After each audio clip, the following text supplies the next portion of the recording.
আসসালামু আলাইকুম, আমি নুসরাত জাহান লিয়া। কেমন আছেন আপনারা? আলহামদুলিল্লাহ আমরা ভালো আছি। চলে এসেছি প্রতিদিনের ব্লগ নিয়ে। আজকে চলে এসেছি মূলার শাক ভাজি, একটু মাছের মাথা দিয়ে। আসুন দেখাই, শেয়ার করি কিভাবে মাছের মাথা দিয়ে আমি মূলার শাক ভাজিটা তৈরি করি। বসা দিয়েছি কড়াইতে দিয়ে দিচ্ছি পানি, দিয়ে দিচ্ছি মূলার শাক,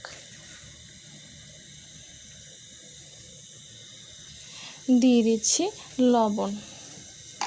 এখন আমি শাকটা ভালো করে ভাপিয়ে নেব।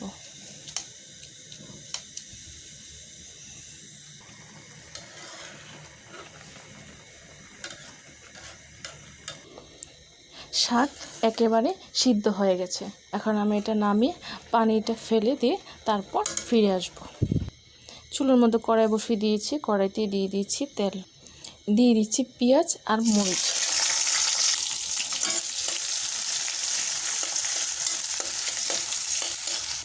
শাকের মধ্যে লবণ দিয়েছি, তাই তারপরও অল্প করে একটু দিয়ে দিচ্ছি লবণ,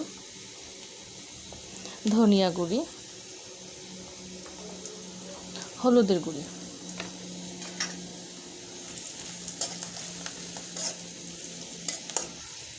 জিরে বাটা। মশলাটা কষানোর জন্য দিয়ে দিচ্ছি পানি।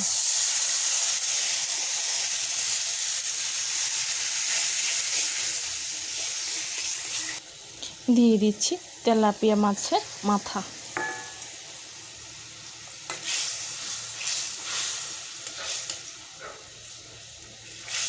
এখন আমি মাছটাকে ভালো করে কষিয়ে নেব।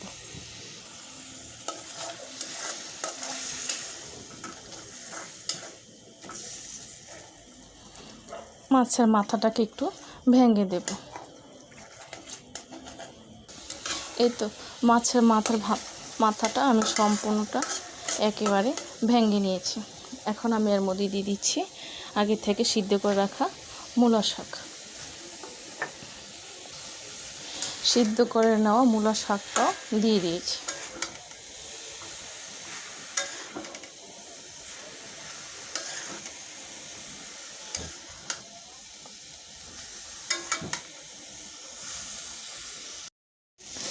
মাছের মাথা দিয়ে মূলা শাক ভাজিটা একেবারে হয়ে গেছে।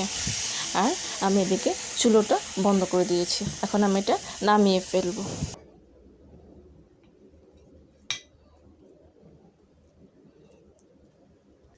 তৈরি হয়ে গেছে তেলাপিয়া মাছের মাথা দিয়ে মূলা শাক ভাজিটা। চাইলে অন্য কোনো বড় কোনো মাছের মাথা দিয়েও এই মূলা শাক ভাজিটা করে খেয়ে দেখবেন। দুপুরবেলা গরম ভাতের সাথে শাক কিন্তু সবারই চাই।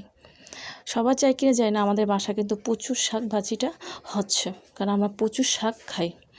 ভালো লাগলে আমাকে কমেন্টস করে জানাবেন, সাবস্ক্রাইব করে দেবেন, আমার পাশে থাকবেন আর আমাকে অনেক অনেক সাপোর্ট করবেন।